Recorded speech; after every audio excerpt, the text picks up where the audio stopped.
My full name is Patsy Cochran Flannery Raney. Did I leave anything out? So, what would you say the biggest difference between when you grew up with all these stories and now? Well, it's hard to say. I feel like, of course, we had more freedom, growing up. We weren't restricted to, we get on our bicycle and ride all over town.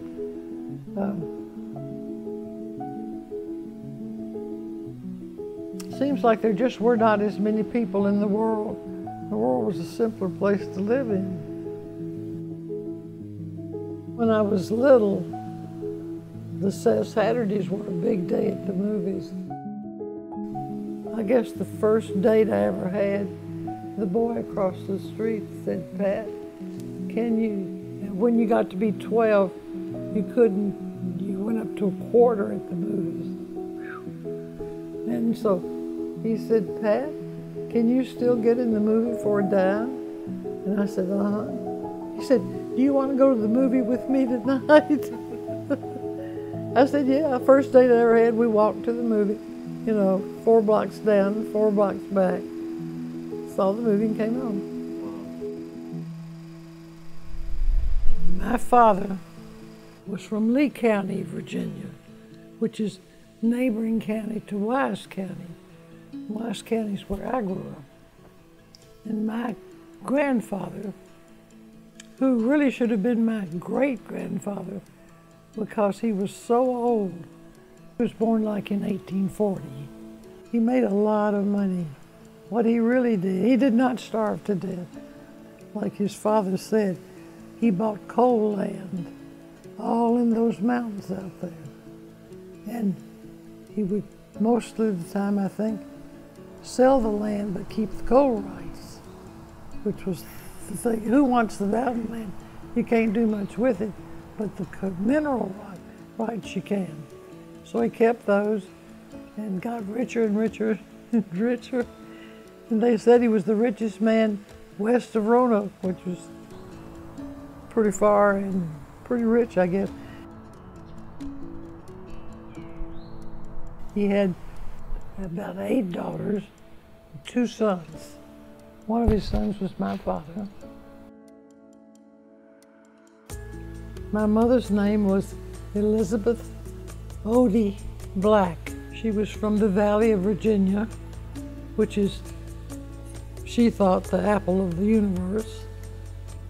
And after she finished school, college, she was going to teach schools. So she came to Norton to teach school and met my father, who had grown up in Wise, which was 5 miles away. And so the two of them got married, and she lived the rest of her life in Southwest Virginia, in Norton. I think family is very important.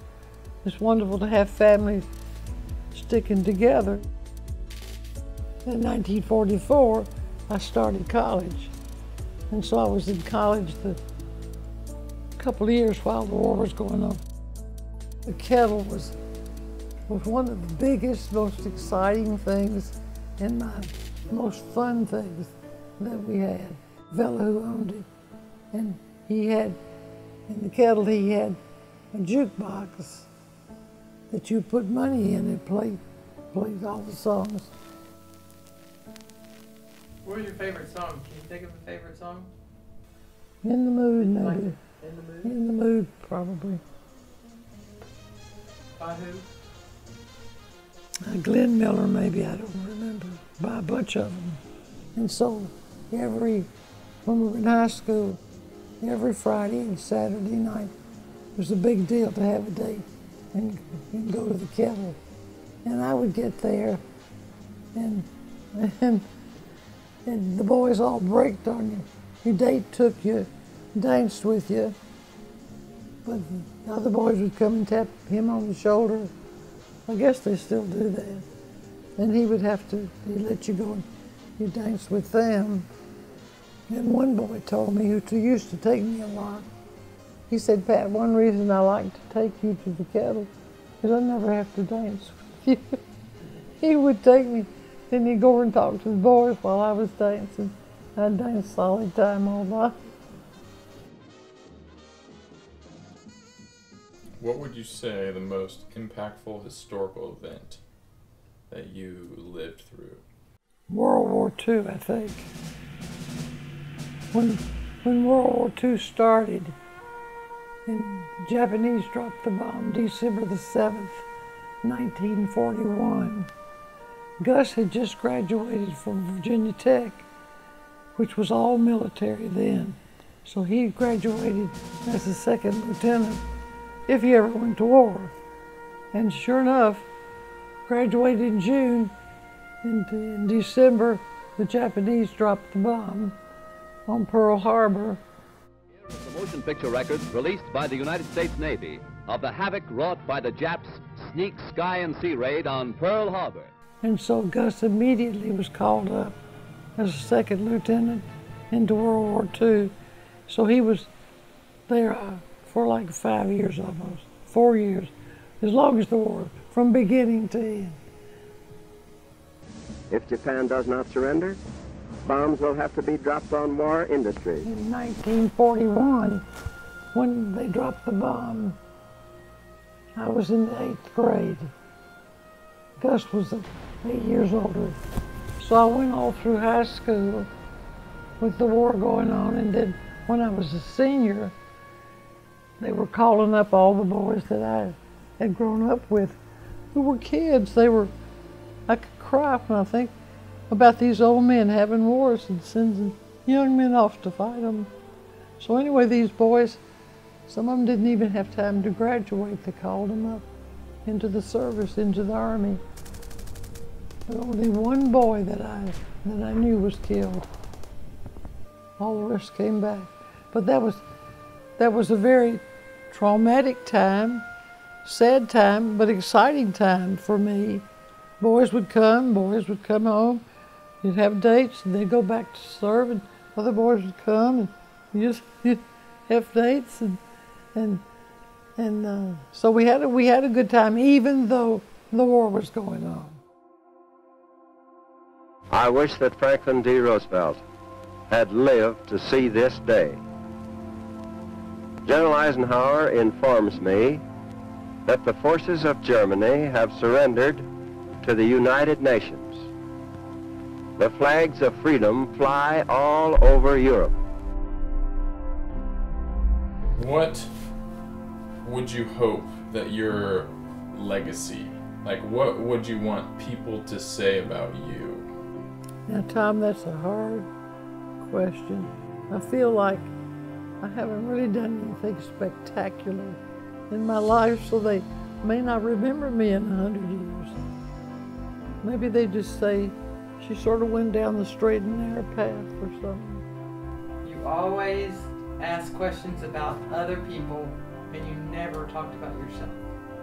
Thank you, Liz. It's true. Anybody would tell you, and lots of my friends. Of course, I'm so interested. I'm really very interested in other people. I love to hear about what they're doing, accomplishing and not accomplishing, so forth. What would you say is one piece of advice that you would give to yourself if you were to go back? Well, I think I would say, of course, I grew up in the Presbyterian church and always close to the church and close to God. I didn't need to give myself that advice. So what I would give myself was, don't let your life slip you by. Live absolutely in every single moment and make the most of it.